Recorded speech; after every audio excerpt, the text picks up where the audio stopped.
Have already assessed your own net worth to see what your starting point is.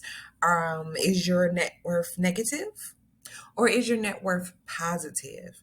Now, our net worth is something that we work towards over time. So if your net worth is negative, it's totally okay.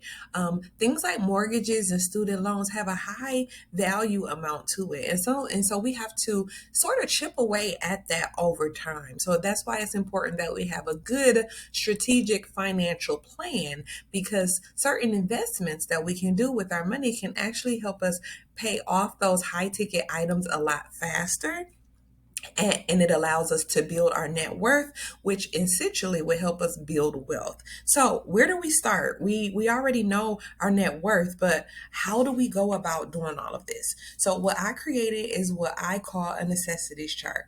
A necessity chart helps you understand how much you need in a single year to live. And so how do we create our necessity chart? By simply understanding what our necessities are and how much they cost every single month, so that we can see how much we need in a year times frame. So I have a blank slate here, and I'm going to show you exactly how you will work for this. So this, of course, is for the year 2021, but make sure you update this annually so that you understand exactly how much it is that you need to live. So in this example, we are going to say that the person only makes $60,000 a year, and that's gross. And we know whatever we gross is not necessarily what we bring home. We bring home our net because we have things like retirement, healthcare, and taxes that we have to worry about. So again, these are just examples. So when you're doing this yourself, make sure that you have the actual rate, okay? So we're going to start off with a yearly gross amount, and we're going to understand that this person makes $60,000 a year. Now, I looked at the retirement amount, and a person is contributing 6.5% to their retirement fund. We looked up the tax rate for this individual, and this person is required to pay 18% in taxes.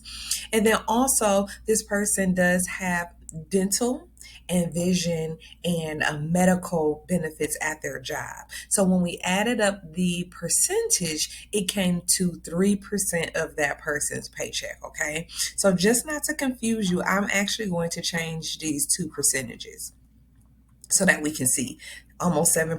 If we're rounding, it's 7% in retirement, 18% in taxes, 3% in healthcare premiums. Okay. So now we first have to calculate that to see how is that going to bring our gross down to our net. I'm going to delete this for now, or actually, nope, I'm going to keep that there. Okay, delete that. All right, so in the retirement column, we're going to do a little formula here. So if you don't know Excel, I'm going to teach you. So we're going to put the equal sign here, okay? And then we're going to take our gross amount, $60,000. We're going to put the the multiplication symbol in order to multiply times our retirement percentage. Our retirement percentage is 7%, so I'm going to grab that cell over here and then hit enter. So our retirement amount is $3,900. We're going to do the same thing for taxes and for healthcare. So equals 60,000 times 18% for taxes. And then we have equals 60,000 times 3% for healthcare, right? Okay, now this is adding everything up. That would be incorrect. We have to actually minus this out. So we're going to put a new formula in there. So we're going to do equals 60,000. And then we're going to do minus, and then we're going to add up the sum of our retirement, taxes, and healthcare. We're going to close that bracket and hit enter. So look at that. If we take $60,000 minus the $3,900 for retirement, the 10,800 for taxes, and the 1,800 for healthcare, we are actually netting 43,500. So 43,500 is the amount that we're actually bringing home in the year after we pay for our benefits and our taxes with our salary. Now, if we want to see what this 43,500 is on a monthly basis, we will simply do equal sign, grab the cell 43,500 and divide by 12. So we can see there that the amount of money that we have coming in every single month after taxes, retirement, and our benefits for our job is $3,625. So I'm going to stick that in the net income I'm sorry, the total income cell right here. So I'm going to do equals and grab that number. Okay. Now we can see currently that in our necessity chart, we know how much we're making. Our total income is $3,625. Annually, that comes to $43,500. How do we know that? Our gross is $60,000, but we minus out retirement, our taxes, and our health premium because we're being realistic here so that we can make good money decisions, okay? Now we are going to figure out all of our expenses. What do we actually need to live in the year? Okay. So in this example, this person has rent of $850. Well, actually, no. I'm sorry, this person has a mortgage because we went through our net worth sheet and that person had a mortgage. So we're going to say that the mortgage is $950. And then the utilities for this person home on average 150. This person doesn't have any credit card payments in our example. The person did have an auto loan and that auto loan amount was $375. The car insurance for this person is $120. Life insurance for this person is $95. This person has taxes, and we're going to say that on their property taxes is $1,000 a year, and that's an annual number. So we pay our taxes out annually so that we won't have to worry about a monthly payment. So I'm just going to put that in the annual column. Okay. Water is paid quarterly. So we're actually going to say that the person's water bill is about $120. But we're going to do that times 4 because this person doesn't pay a water bill every single month because they're paid quarterly. So we're going to do 120 times 4. And we see that that's 480. And then we're going to do that 480. Oh, actually, 480 is the total for the annual water bill. Okay. Groceries for this individual is $200 a month. Actually, I'm going to change this, so guys. I apologize. So this is 120, just so it makes sense. And then we know that this is annually. So we're going to do equal sign 120 times 4 because it's a quarterly payment. Just so we can see the total amount. 480. Very good. Groceries, 200. Gas for car, we're going to say is $80 a month. Student loans is $120 a month. And then this person does tithe at church, and we're going to say that they give $400 a month. And after that, we did create a savings goal because this person didn't have a savings at all, and they wanted to save $10,000 a year. We already agreed that that's going to come to about $834 a month. Now, let's take a look at this and let's assess this. So we have our mortgage, our gas and electric, our auto loan, our insurance, our life insurance, our water bill, groceries, gas per car, student loans, and then tithes because this person is a tither. And then this person, following my guidance, they decided to include their savings plan as a part of their expense for the year to see how much they will need. So, including all of these things, we now have a total necessity with saving goal expenses of $3,444. You see that? Now, this person's total income is $3,625.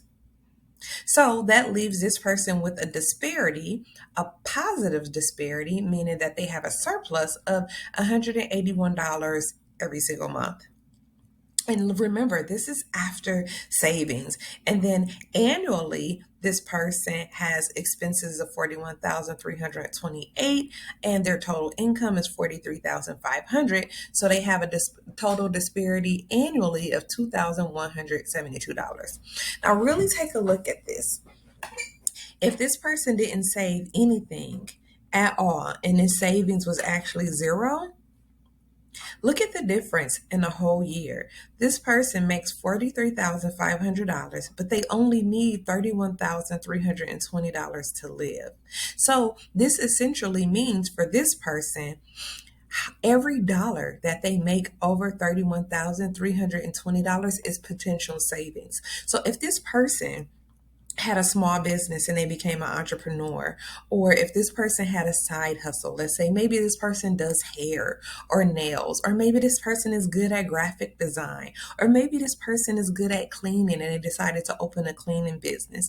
Every dollar that they earn over 31,320 is potential savings. So this person already makes over $12,180. So, a person who is determined to reach all of their goals, they technically can try to be aggressive and save $12,000 in the first year. But we know we like to do stuff like get manis and petties. We like to go to the movies or bowling. We like to go to happy hour with our friends. We like to travel sometimes. So, we're trying to be realistic. But with this particular goal that this person has, they said that they're not going to do pretty much any of that this year. They're going to sacrifice for one whole year to save that $10,000. Okay. So when we put that $834 back that they're going to save every single month, it changes. It changes what they need annually. So, in order to save $10,000, this person needs to make $41,328 in a year, which they do. So, that's why it's very imperative that you have more than one stream of income. Okay. If you remember back in lesson one, when we talked about what is money, there were 5 different income categories that we talked about. We talked about being an entrepreneur. We talked about being an employee. We talked about being a contractor. We talked about being an investor. Right. And we talked about one more category. I don't know why I'm drawing a blank right now. But when we truly think about other ways to make money and we become creative, you can see how much money and potential savings we can have. And then paying off that car and paying off those student loans doesn't seem that much hard. Right. So after you can see how much you need to earn in a year in order to fulfill this necessity chart, then you can put your interest rates by each of these, especially if it's a loan, right? So the auto loan payment, we can put our interest rate by that.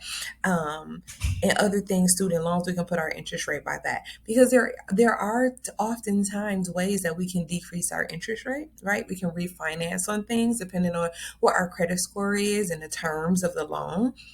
And then tell yourself, what's your motivation behind this? Are you satisfied with your monthly payment on this? Can this go away and you don't have a monthly payment at all? That's what I like to do. I like to pay things off annually so that I won't have a monthly payment, because then my potential for saving my money is a lot higher. So, as an example, say for instance, I pay my life insurance off annually. That goes away. I pay my car insurance off annually. That goes away. And let's say, what else can I pay off annually? I can pay my water off annually. I can send in a check for that. And then everything else is pretty much every month. Right. Okay. Everything else is pretty much every month. So let's say I pay all of the other stuff off annually.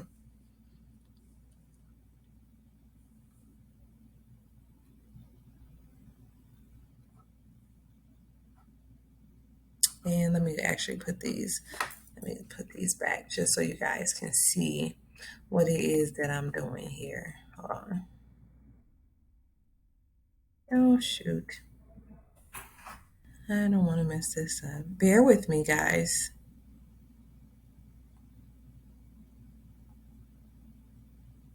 Okay. All right. So I'm just going to keep my annual number here for that. And I'm going to keep my annual number here for this. I'm taking it away. And then what else did I say annually? So I'm going to keep my annual number here for this. Pay off my car insurance monthly. And then I am going to keep my annual number here for this.